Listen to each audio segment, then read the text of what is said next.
Hello students, SSLC ഹിന്ദിയുടെ പുതിയൊരു ക്ലാസ്സിലേക്ക് എല്ലാ കൂട്ടുകാർക്കും സ്വാഗതം. നമ്മളിവിടെ യൂണിറ്റ് 1 ചാപ്റ്റർ 2 ഹതാശ എന്ന കവിതയുടെ ടിപ്പണിയെ കുറിച്ചാണ് കഴിഞ്ഞ ക്ലാസ്സിൽ നമ്മൾ ഡിസ്കസ് ചെയ്തത്. ഹതാശ സെ ബൈഠ് ഗയാ था एक വ്യക്തി. അപ്പോൾ ആ ഒരു ചാപ്റ്റർ നമ്മൾ കംപ്ലീറ്റ് ആയി. ഫുൾ ചാപ്റ്റർ എന്താണെന്നുള്ളത് മനസ്സിലാക്കി. ഇനി അതിനെ ബേസ് ചെയ്തിട്ടുണ്ടാവുന്ന ക്വസ്റ്റ്യൻസും ആൻസേഴ്സും ആണ് ഡിസ്കസ് ചെയ്യാനുള്ളത്. അപ്പോൾ നമുക്ക് ടെക്സ്റ്റ് ബുക്ക് ക്വസ്റ്റ്യൻസും ബാക്കി ഇതിൽ നിന്ന് എന്തൊക്കെയാണ് വരുന്നത് എന്നുള്ളതും മീനിങ്സ് ഒന്ന് ജസ്റ്റ് അറിഞ്ഞിരിക്കണം. കാരണം ഈ ഒരു ടിപ്പണിയിൽ കുറച്ച് ബുദ്ധിമുട്ടുള്ള വാക്കുകൾ യൂസ് ചെയ്തിട്ടുണ്ട്. നമ്മൾ അധികം കേൾക്കാത്ത കുറച്ച് വാക്കുകൾ ഉപയോഗിച്ചിട്ടുണ്ട്. ഹതാശ എന്ന വാക്കിന്റെ മീനിങ് നിരാശ. ഓക്കെ, അങ്ങനെ കുറച്ച് വാക്കുകളുണ്ട് യൂസ് ചെയ്തിട്ടുള്ളത്. അപ്പോൾ ഈ ഒരു മീനിങ് ജസ്റ്റ് ഒന്ന് എല്ലാവരും ഒന്ന് വായിച്ചു നോക്കാം. ഓക്കെ, അപ്പോൾ നമുക്ക് ഈ ഒരു ചാപ്റ്ററിനെ കുറിച്ച് എന്തെങ്കിലും എഴുതാൻ വന്നാൽ ഈ വാക്കുകൾ കുറച്ചൊക്കെ അറിഞ്ഞിരിക്കണം, എന്നാലേ ഹിന്ദി വാക്കുകൾ നമ്മുടെ മനസ്സിൽ വരികയുള്ളൂ. ഓക്കെ, അപ്പോൾ ജസ്റ്റ് മീനിങ്ങുകളൊന്ന് മനസ്സിലാക്കി വെക്കാം. ഇനി നെക്സ്റ്റ് നമുക്ക് ടെക്സ്റ്റ് ബുക്കിലുള്ള ക്വസ്റ്റ്യൻസിലേക്ക് പോകാം. ഫസ്റ്റ് ക്വസ്റ്റ്യൻ, ജാന്ന ശബ്ദ കി ലേഖക് കി വ്യാഖ്യ സെ ആപ് കഹാ തക് സഹമത് ഹൈ. അറിയുക എന്ന ലേഖകന്റെ ശബ്ദത്തിനോട് നിങ്ങൾ എത്രത്തോളം യോജിക്കുന്നു എന്നാണ് ചോദിക്കുന്നത്. ഓക്കെ, അപ്പോൾ എന്താണ് അതിൻ്റെ അർത്ഥം? അറിയുക എന്ന് പറയുന്നത് കവി അറിയുക എന്നതിനെ മറ്റൊരു വ്യാഖ്യാനമാണ് നൽകിയത് അല്ലേ? അപ്പോൾ അതിനോട് നിങ്ങൾ യോജിക്കുന്നോ എന്നാണ് ചോദിക്കുന്നത്. അറിയുക എന്ന് പറയുമ്പോൾ പരമ്പരാഗതമായ രീതിയിൽ എങ്ങനെയാണ് ഒരാളുടെ പേര് അഡ്രസ്സൊക്കെ വെച്ചാണ് ഒരാളെ അറിയുക എന്ന് പറയുക. പക്ഷെ കവി അതിനെ മൊത്തത്തിൽ മാറ്റി മറിച്ചിരിക്കുകയാണ് കവിയുടെ വ്യാഖ്യാനം എന്ന് പറയുന്നത്. കവിതയിലൂടെ എന്താണ് കവി പറയുന്നത്? ഒരാളെ അറിയുക എന്ന് പറയുന്നത് അയാളുടെ ബുദ്ധിമുട്ടിനെ മനസ്സിലാക്കുക. ഓക്കെ, ബുദ്ധിമുട്ട് ഉള്ള ആളാണെങ്കിൽ അതിനെയാണ് നമ്മൾ മനസ്സിലാക്കേണ്ടത് എന്നാണ് കവി പറയുന്നത്. അപ്പോൾ इस टिप्पणी में लेखक श्री नरेश सक्सेना ने जानना शब्द के लिए एक नई व्याख्या दी है. ഈ ഒരു ടിപ്പണിയിലൂടെ നരേഷ് സക്സേന എന്താണ് ജാന്ന അറിയുക എന്ന വാക്കിന് പുതിയൊരു വ്യാഖ്യാനമാണ് നൽകിയിരിക്കുന്നത് അല്ലെ? ഉൻകെ അനുസാർ അദ്ദേഹത്തിന്റെ അനുസരിച്ച് എന്താണ് ജാന്ന അറിയുക എന്ന ശബ്ദ का अर्थ एक व्यक्ति का नाम और पता जानना नहीं. ഒരു വ്യക്തിയുടെ പേര് അല്ലെങ്കിൽ പത്ത അഡ്രസ് അറിയുക അല്ല, ബൽക്കി ഉസ് വ്യക്തി കോ ആന്തരികത സെ ജാൻനാ ഹെ. പിന്നെ എന്താണ് ആ വ്യക്തിയെ ആന്തരികമായി അറിയുകയാണ്. അർത്ഥാത് അതായത് ഉസ്കി ഹതാശ അദ്ദേഹത്തിന്റെ നിരാശ और നിസ്സഹായത ആദി സബ് ജാൻനാ ഹെ. അതൊക്കെയാണ് നമ്മൾ അറിയേണ്ടത്. അവർക്ക് എന്താണ് വിഷമം, അവർ എന്തുകൊണ്ടാണ് നിരാശരായിരിക്കുന്നത്, എന്താണ് നമ്മൾ അറിയേണ്ടത്, അല്ലാതെ അവരുടെ പേരോ അഡ്രസ്സോ ഒന്നുമല്ല. ലേഖക് ഈ വ്യാഖ്യാസമേ പൂർണ്ണ രൂപ സെ സഹമത്. ലേഖകന്റെ ഈ ഒരു വ്യാഖ്യാനത്തിനോട് ഞാൻ പൂർണ്ണമായി എന്താണ് സഹമത് ഹെ, ഞാൻ യോജിക്കുന്നു എന്നാണ് പറയുന്നത് അല്ലെ? ശരിയാണല്ലേ? കവിത की शिल्प पक्ष पर लेखक की निरीक्षण क्या है. ഈ കവിതയുടെ ശില്പപക്ഷം അതായത് ശില്പരീതിയെ കുറിച്ച് നിരീക്ഷണത്തിൽ എന്തൊക്കെയാണെന്നാണ് ചോദിക്കുന്നത്. ഓക്കെ, ലേഖകൻ എന്തൊക്കെ നിരീക്ഷണങ്ങളാണ് എഴുതിയിരിക്കുന്നത്, അതായത് ഈ കവിതയുടെ ശില്പരൂപത്തെക്കുറിച്ച്, ഈ കവിത ഉണ്ടാക്കിയിരിക്കുന്ന രീതിയെക്കുറിച്ച് ലേഖകൻ എന്തൊക്കെയാണ് പറയുന്നത് എന്നാണ് ചോദിക്കുന്നത്. लेखक कहते हैं कि कवि ने अत्यंत सूक्ष्मता से कविता की शिल्प की रचना की है. വളരെ സൂക്ഷ്മമായ രീതിയിലാണ് കവി എന്താക്കിയിരിക്കുന്നത്, കവിതയുടെ ശില്പരചന തയ്യാറാക്കിയിരിക്കുന്നത്. കവിത में जानना शब्द का प्रयोग बार बार हुआ है അല്ലെ? കവിതയിലെ ജാന്ന എന്ന ശബ്ദത്തിന്റെ പ്രയോഗം ഒരുപാട് തവണ യൂസ് ചെയ്തിട്ടുണ്ട്. ये तो किसी लोकगीत के स्थाई की तरह बार बार लौटता है. ആ ജാന്ന നഹി ജാന്ന എന്ന വാക്കുകൾ ഈ കവിതയിൽ എങ്ങനെയാണ് ലോക്ഗീത് നാടൻ പാട്ടിനെ പോലെ ബാർ ബാർ വീണ്ടും വീണ്ടും മടങ്ങിയെത്തിക്കൊണ്ടിരിക്കുന്നു. ലൗട്ന മടങ്ങിയെത്തുക. ഓർ എന്താണ് ഗദ്യ की कुछ पंक्तियों में अंतिम शब्द के समान भी है और गजल की कुछ पंक्तियों के अंतिम शब्द के समान भी है. ഗസലുകളിലെ കുറച്ച് വരികളുടെ അവസാനം ഉണ്ടാകുന്ന വാക്കുകൾക്ക് സമാനമായിട്ടാണെന്നാണ് ലേഖകൻ പറയുന്നത് അല്ലെ? ലേഖക നിരീക്ഷൺ ഇസ് ഗദ്യ കവിത മേ ഗീതാത്മകത ബി ഹെ. ഈ ഒരു കവിതയിൽ ഗീതാത്മകതയും ഉണ്ടെന്നാണ് ലേഖകൻ പറയുന്നത്. ഓക്കെ, അതായത് ഈ കവിത എന്ന് പറയുന്നത് നല്ല ഈണത്തോടെയാണ് തയ്യാറാക്കിയിരിക്കുന്നത്. ഇതൊരു ഗദ്യ രൂപത്തിലാണ് നമ്മൾ കാണുമ്പോഴെങ്കിലും, പക്ഷെ ഗസലുകളിലെ അവസാന വരികളിലെ പോലെ വാക്കുകൾ എന്താണ് റിപ്പീറ്റ് ചെയ്ത് വരുന്നത് കൊണ്ട് തന്നെ അതിന് നല്ലൊരു ഗീതാത്മകതയും ഉണ്ട് അല്ലേ? ഓക്കെ, നമ്മളൊരു വാക്ക് നമ്മൾ ആ ഒരു കവിത നിന്ന് പോവുകയാണെങ്കിലും അടുത്തത് പൂരിപ്പിക്കാൻ നമ്മുടെ വായിൽ വരും. അത്ര നല്ല രീതിയിലാണ് ഇതിനെ തയ്യാറാക്കിയിരിക്കുന്നത് കവി. ഓക്കെ, ഇസ് കവിത കാ സന്ദേശ് ക്യാ ഹെ? ഈ കവിതയുടെ സന്ദേശം എന്താണ്? കവിത കാ സന്ദേശ് ഹെ കി ദോ മനുഷ്യോं के बीच मनुष्यता का एहसास यानी मानवीय संवेदना होना जरूरी है, जानकारियां जरूरी नहीं है. എന്താണ് ഈ കവിതയിലൂടെ പറയുന്നത്? രണ്ട് മനുഷ്യന്മാരുടെ ഇടയിൽ മനുഷ്യതാക്ക എഹസാസ്, മനുഷ്യത്വം എന്ന വികാരമാണ് ഉണ്ടാവേണ്ടത്. അതായത് മാനുഷിക വികാരങ്ങളാണ് വേണ്ടത്. ജാൻകാരിയാം ജരൂരി നഹി ഹെ, മറ്റു വിവരങ്ങൾ എന്താണ് ആവശ്യമില്ല. ഓക്കെ, ടിപ്പണിക്ക് ആധാർ പർ ലിഖിയെ, നമ്മുടെ പാഠത്തെ ആസ്പദമാക്കി പൂരിപ്പിക്കാനാണ് പറയുന്നത്. ജാനേക്ക് രൂട്ടിഗ്രസ്ത് ആധാർ, ജാനേക്ക് അസ്ലി ആധാർ. ജാനേക്ക് അതായത് അറിയുക എന്നതിൻ്റെ രൂട്ടിഗ്രസ്ത് പരമ്പരാഗതമായ രീതിയിൽ എങ്ങനെയാണ് നമ്മൾ അറിയുക എന്ന് പറയുന്നത്. അതുപോലെ ജാനേക്ക് അസ്ലി ആധാർ, ശരിക്കും എങ്ങനെയാണ് ഒരാളെ അറിയേണ്ടത്. രണ്ട് രീതിയിലും എഴുതാനാണ് പറയുന്നത്. രൂട്ടിഗ്രസ്ത് പരമ്പരാഗതമായ രീതിയിൽ എങ്ങനെയാ പറയാ? നാം സേ ജാന്ന, പേര് കൊണ്ടറിയുക. പത്ത, അഡ്രസ്. ഉമ്ര, ഓഹത്തെ, ഉമ്ര എന്ന് പറഞ്ഞാൽ വയസ്സ്. ഓഹത്തെ, പദവി. ഓക്കെ, ആ കാര്യങ്ങൾ മുൻനിർത്തിയാണ് ഒരാളെ അറിയുക എന്ന് പരമ്പരാഗതമായ രീതിയിൽ പറയുക. അസ്ലി ആധാർ, ശരിക്കും എങ്ങനെയാണ് നമ്മൾ അറിയേണ്ടത് ഒരാളെ? കിസിക്ക് ഹതാശ കോ ജാന, നിരാശയെ അറിയുക. നിരാശ, അസഹായത, നിസ്സഹായതയെ അറിയുക. സങ്കടം, ഒരാളുടെ വിഷമങ്ങളെ അറിയുക. ആ രീതിയിലാണ് ശരിക്കും നമ്മൾ ഒരാളെ ജാന ചെയ്യേണ്ടത്, അല്ലെ, തിരിച്ചറിയേണ്ടത്. ഓക്കെ, ഈ പോയിന്റുകൾ നമ്മൾ ഓർത്ത് വെക്കാം. നമ്മളോട് ഇതിനെക്കുറിച്ച് കുറിപ്പ് തയ്യാറാക്കാനൊക്കെ ചോദിക്കാം. ഈ പോയിന്റുകൾ ഉൾപ്പെടുത്തിയിട്ട് ജാനയുടെ അറിയുക എന്നതിൻ്റെ രൂട്ടിഗ്രസ്ത ആധാറും അതുപോലെ തന്നെ അസ്ലി ആധാറും എന്താണെന്നുള്ളത് ചിലപ്പോൾ കുറിപ്പായിട്ടൊക്കെ നമ്മളോട് ചോദിക്കാം. ഓക്കെ, അപ്പം ഈ പോയിന്റുകൾ ഓർത്ത് വെക്കാം എന്തൊക്കെയാണെന്നുള്ളത്. കവിത पर टिप्पणी लिखते समय किन किन बातों पर ध्यान देना है? നമ്മളൊരു കവിതയുടെ ടിപ്പണി അല്ലെങ്കിൽ ആസ്വാദനം തയ്യാറാക്കുമ്പോൾ എന്തൊക്കെ കാര്യങ്ങളാണ് നമ്മൾ ഓർക്കേണ്ടത്, അതായത് ഓർമ്മ വെക്കേണ്ടത് എന്നാണ് ചോദ്യം എന്ന് പറയുന്നത്. നരേഷ് സക്സേനാക്കി ടിപ്പണിക്ക് ആധാർ പർ ലിഖിയെ, നരേഷ് സക്സേനയുടെ നമുക്ക് പഠിക്കാനുള്ള ടിപ്പണിയെ ആധാരമാക്കി എഴുതാനാണ് പറയുന്നത്.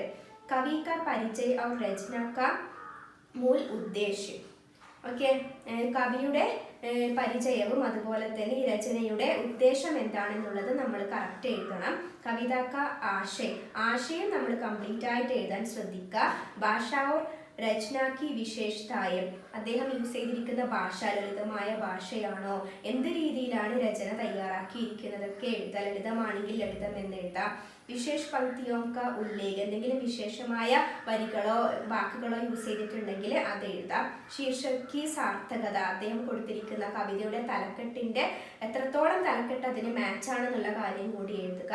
നിഷ്കർഷ, എന്തെങ്കിലും നമുക്ക് നമ്മുടേതായ അഭിപ്രായങ്ങളും കൂടി ചേർത്തിട്ട് ഈ ഒരു ആസ്വാദനം അല്ലെങ്കിൽ ടിപ്പണി നമുക്ക് കംപ്ലീറ്റ് ചെയ്യാം. ഓക്കെ, ഇത്രയും കാര്യങ്ങൾ എന്തായാലും ശ്രദ്ധിക്കാം. നെക്സ്റ്റ്, ആ പാഠഭാഗത്ത് ഒരു ക്വസ്റ്റ്യൻ കൊടുത്തിട്ടുണ്ട്. ये समाचार पढ़े और हताशा से एक व्यक्ति बैठ गया था. कविता के आधार पर किंतु विष्णु कुमार के कार्य पर ചർച്ച करे. ഈ ഒരു നമ്മൾ പഠിച്ച ടിപ്പണി എന്ന് പറയുന്നത് എന്തായിരുന്നു? ഒരാളെ സഹായിക്കണം, നമ്മൾ അയാൾ ആരാണെന്ന് നോക്കാതെ സഹായിക്കണം എന്നാണ് ഈ ഒരു ടിപ്പണിയിലൂടെ പറയുന്നത്, അല്ലെ. അപ്പൊ അതിനെ ബേസ് ചെയ്തിട്ടൊരു പത്രവാർത്ത നമുക്ക് തന്നിട്ടുണ്ട്. അതായത് കേരൾ ബാർ മധ്യപ്രദേശ് കെ വിഷ്ണുവിനെ ഖായം കി മിസാൽ. ഓക്കെ, ഇവിടെ തന്നിരിക്കുന്ന പത്രവാർത്ത എന്ന് പറയുന്നത് ഈ ഒരു വിഷ്ണുകുമാർ എന്ന് പറയുന്ന ആള്, ഭോപ്പാലിലുള്ള ഒരു ആളാണ് വിഷ്ണുകുമാർ എന്ന് പറയുന്നത്. അദ്ദേഹം കേരളത്തിൽ വന്നിട്ട് എന്ത് ചെയ്യുമായിരുന്നു? കമ്പിളി പുതപ്പ് വിൽക്കലായിരുന്നു പണി. അപ്പോൾ അദ്ദേഹം എപ്പോഴും കേരളത്തിലേക്ക് വരാറുണ്ട് കമ്പിളി വിൽക്കാൻ വേണ്ടി. അപ്പോൾ കേരൾ ബാഡ് എന്ന് പറഞ്ഞാൽ പ്രളയമുണ്ടായ സമയത്ത്, ഓക്കെ, പ്രളയമുണ്ടായ സമയത്ത് അദ്ദേഹം കേരളത്തിൽ വന്നപ്പോൾ കേരളത്തിൻ്റെ അവസ്ഥ കണ്ട്, ജനങ്ങളുടെ ബുദ്ധിമുട്ട് കണ്ട് അദ്ദേഹം ആ കമ്പിളി എല്ലാം ഫ്രീ ആയിട്ട് എല്ലാവർക്കും കൊടുത്തു എന്നാണ് പറയുന്നത്. അദ്ദേഹം കമ്പിളി വിൽക്കാൻ വേണ്ടി വന്നതായിരുന്നു, പക്ഷെ ഇവിടുത്തെ അവസ്ഥ കണ്ടപ്പോൾ അതൊക്കെ അദ്ദേഹം ആൾക്കാരെ നോക്കാതെ, അറിയാത്ത ആൾക്കാരാണ് അല്ലേ കേരളത്തിലുള്ളത്, അപ്പോൾ അവർക്കെല്ലാം അത് കൊടുത്തു എന്നാണ് പറയുന്നത്. അത് വലിയൊരു ന്യൂസായി മാറിയിരുന്നു ആ സംഭവം. ഓക്കെ, അദ്ദേഹം തന്നെ ഒരു പാവപ്പെട്ട മനുഷ്യനാണ്, പക്ഷെ അദ്ദേഹത്തിനെ കൊണ്ട് കഴിയുന്ന രീതിയിൽ മറ്റുള്ളവരെ സഹായിച്ചു. ഓക്കെ, അപ്പോൾ ഇതിനെക്കുറിച്ച് ചർച്ച ചെയ്യാനാണ് പറയുന്നത്, ഇതിനെക്കുറിച്ചൊരു കുറിപ്പ് തയ്യാറാക്കുക. ഓക്കെ, അതാണ് പറയുന്നത്. അപ്പോൾ നമ്മൾ ഈ ഒരു പാഠത്തെ ആസ്പദമാക്കിയിട്ട് തന്നെ എഴുതാൻ ശ്രദ്ധിക്കുക. ആ ഒരു കവിതയിലും ഹതാശാസെ ബൈഠയാത വ്യക്തി എന്നുള്ള ആ ഒരു കവിതയിലൂടെയും മറ്റുള്ളവരെ സഹായിക്കുക എന്ന് തന്നെയാണ് ആളെ മനസ്സിലാക്കാതെ, അതായത് അവരുടെ എന്താ പറയുക ജാന, നമ്മൾ അവരുടെ നിരാശ നിസ്സഹായത അതൊക്കെ മനസ്സിലാക്കിക്കൊണ്ട് തന്നെ ഒരാളെ സഹായിക്കുക എന്നാണ് ഈ ഒരു കവിതയിലൂടെ കവി പറയുന്നത്. അതുതന്നെയാണ് ഇതിൻ്റെ വ്യാഖ്യാനത്തിലൂടെ നരേഷ് സക്സേനയും ആഹ്വാനം ചെയ്യുന്നത്. അപ്പോൾ ആ ഒരു കാര്യങ്ങൾ തന്നെയാണ് ഈ ഒരു പത്രവാർത്തയും സൂചിപ്പിക്കുന്നത്. ഓക്കെ, അടുത്തൊരു പിക്ചർ കൊടുത്തിരിക്കുന്നത് സോച്ചേ യേ ചിത്ര ആപ്സെ ക്യാ കഹ് രഹാ ഹെ. ഈ ഒരു ചിത്രം എന്താണ് പറയുന്നത് എന്നാണ് പറയുന്നത്. ഓക്കെ, അതായത് ബുദ്ധിമുട്ടിൽ വന്നപ്പോൾ ഒരു പക്ഷി വെള്ളപ്പൊക്കത്തിൽ പ്രളയമുണ്ടായ സമയത്ത് ഒരു ചെരുപ്പിൻ്റെ സഹായത്തോടെ എന്താണത് രക്ഷപ്പെടാൻ ശ്രമിക്കുകയാണ് അല്ലേ. അപ്പോൾ ആ ഒരു പിക്ചറാണ് അവിടെ തന്നിരിക്കുന്നത്. ഒരു കോഴിക്കുഞ്ഞാണത്. ഓക്കെ, ചിത്രമേം ഏക് മുർഗി കാ ബച്ച ദിക്കായി പടുത്തായി. ചിത്രത്തിൽ നമുക്കൊരു മുർഗിയുടെ, അതായത് കോഴിക്കുഞ്ഞിനെയാണ് കാണാൻ പറ്റുന്നത്. वो प्रलय से बचा हुआ एक जूते पर खड़ा हुआ नजर आ रहा है. പ്രളയത്തിൽ ബാക്കിയായ ഒരു ജൂത്തെ, ചെരുപ്പിൽ നിന്നിട്ട് പോവുകയാണ് അല്ലേ. ചാരമൂർ പാനി ഹി പാനി, ചുറ്റും എന്താണ് വെള്ളമാണ്. ഉസ്കെ മന്മേ ആകാംക്ഷ ഹോഗി കി മേ ബച്ച് പായേഗി യാ നഹി. അവനിങ്ങനെ പേടിച്ചുകൊണ്ടാണ് പോകുന്നത്, ഞാൻ രക്ഷപ്പെടുമോ ഇല്ലയോ എന്നുള്ള പേടിയിൽ. ഫിർ ഭി ഏക് ജൂത്തെ കെ ആസര ബനാക്കർ വോ ആകെ ബട്ട്നാ ചാഹ്താ ഹെ. എന്നിട്ടും ഒരു ചെരുപ്പിൻ്റെ സഹായത്തിൽ ചെരുപ്പിനെ ആസര ബനാക്കർ, ആശ്രയമാക്കി എടുത്തിട്ട് മുന്നോട്ട് പോവുകയാണ്. പ്രസ്തുത ചിത്ര ഏക് ഉപജീവനക്ക ഉദർജീവിതാക്ക കഹാനി ബനാത്തി ഹെ അല്ലേ. അതായത് ഒരു ഉപജീവനത്തിൻ്റെ അല്ലെങ്കിൽ ഒരു എന്താ പറയുക വീണ്ടും ജീവിക്കും, അതിജീവനത്തിൻ്റെ ഒരു കഥയാണ് ശരിക്കും പറഞ്ഞാൽ ഈ ഒരു ചിത്രം നമുക്ക് പറഞ്ഞു തരുന്നത്. വീണ്ടും ജീവിക്കുമോ ഇല്ലയോ എന്നുള്ള പേടിയിൽ. എന്നിട്ടും ആ കോഴിക്കുഞ്ഞ് എന്താ ചെയ്യുന്നത്, ആ ഒരു ജൂത്തയുടെ സഹായത്തോടെ, ചെരുപ്പിൻ്റെ സഹായത്തോടെ രക്ഷപ്പെടാനുള്ള എല്ലാ ശ്രമങ്ങളും നടത്തുകയാണ് അല്ലേ. അതായത് ഏതാണ് നമുക്ക് സഹായമാവുക എന്ന് പറയാൻ പറ്റില്ല. അതായത് ഒരു പൊട്ടിയ ചെരുപ്പാണ് ഇപ്പോൾ ആ മുറുകി എന്താക്കിയിരിക്കുന്നത്, സഹായമാക്കി ആശ്രയിച്ചിരിക്കുന്നത്. അപ്പം നമുക്ക് എന്തൊക്കെ സഹായമാണ്, ആരിൽ നിന്നൊക്കെയാണ് കിട്ടുകയെന്ന് നമുക്ക് ഭാവിയിൽ പറയാൻ പറ്റില്ല. അതാണ് ഈ ഒരു ചിത്രം നമ്മെ സൂചിപ്പിക്കുന്നത്. ഓക്കെ, ഈ കവിത ഹമേ ക്യാ യാദ് ദിലാത്തി ഹെ. ഈ കവിത നമ്മളെ എന്താണ് ഓർമ്മിപ്പിക്കുന്നത്? മനുഷ്യക്കോ മനുഷ്യക്ക് തര ജാന, മനുഷ്യനെ പോലെ മനസ്സിലാക്കുക. ഓക്കെ, നമുക്കൊരു പാരഗ്രാഫ് തന്ന ഈ ഒരു ചാപ്റ്ററിൽ ഏതെങ്കിലും ഒരു പാരഗ്രാഫ് കണ്ടി ഏക് വ്യക്തിക്കോ ജാനേക്ക അർത്ഥ ക്യാ ഹെ. ഒരു മനുഷ്യനെ അറിയുക എന്ന് പറയുന്നതിൻ്റെ അർത്ഥം എന്താണ്? एक व्यक्ति की हताशा निराशा നിസ്സഹായതായ ഉസ്കെ സങ്കടക്കോ ജാനാ ചാഹിയെ. ഒരു മനുഷ്യന്റെ നിരാശയെയും നിസ്സഹായതയും അതുപോലെ തന്നെ അവരുടെ വിഷമങ്ങൾ എന്താണെന്നാണ് നമ്മൾ അറിയേണ്ടത്. യഹാ കവി ക്യാ കഹ്നാ ചാഹ്താ ഹെ. ഇവിടെ നമുക്ക് 2-3 ലൈൻ തന്നിട്ടുണ്ട് അല്ലേ. അപ്പോൾ ആ ലൈനിലെ കൂടി കവി എന്താണ് പറയാൻ ഉദ്ദേശിക്കുന്നത് എന്നാണ് ക്വസ്റ്റ്യൻ ചോദിക്കുന്നത്. ഇതുപോലെ ഈ ചാപ്റ്ററിലൂടെ അല്ലാതെ വേറെ ഏതെങ്കിലും കവിത തന്നിട്ട് നമുക്ക് ചോദിക്കാം ഇതിലൂടെ എന്താണ് പറയുന്നത്, ഇതിൻ്റെ ആശയം എന്താണ്, അങ്ങനെയുള്ള ക്വസ്റ്റ്യൻസ് വരാം. यहाँ कवि ये कहना चाहते हैं कि एक व्यक्ति को जानने का अर्थ उसका नाम तथा पता जानना नहीं. ഒരു കവി ഇവിടെ എന്താണ് പറയുന്നത്, എന്താണ് പറയാൻ ഉദ്ദേശിക്കുന്നത്? ഒരു വ്യക്തിയെ അറിയുക എന്ന് പറയുന്നത് അദ്ദേഹത്തിന്റെ പേരോ അല്ലെങ്കിൽ അഡ്രസ്സോ അറിയലല്ല, ബൽക്കി ഉസ്കി ഹതാശ നിസ്സഹായതക്കോ ജാനനാ ഹെ.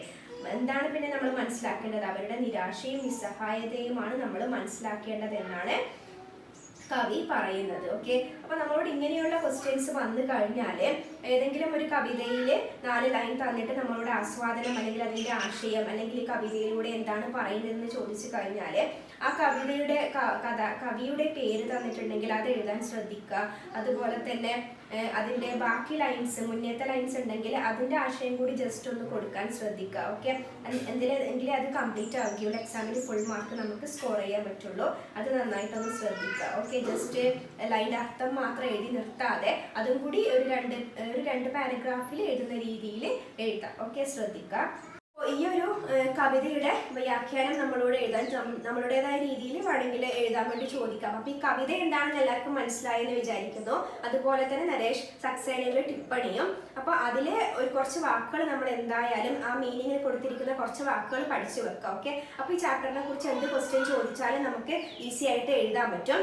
പിന്നെ കവിത തന്നിട്ട് അതിൽ നിന്ന് ആശയം എഴുതാൻ, അതുപോലെ തന്നെ 1 വേർഡ് ക്വസ്റ്റ്യൻസ്, അതൊക്കെയാണ് മെയിനായിട്ട് ഇതിൽ ഉണ്ടാവുക. ഇപ്പം നമ്മൾ മോഡൽ ചെയ്ത പോലുള്ള ക്വസ്റ്റ്യൻസ് ഒക്കെയാണ് ഈ ചാപ്റ്ററിൽ നിന്ന് മെയിനായിട്ട് വരുന്നത്.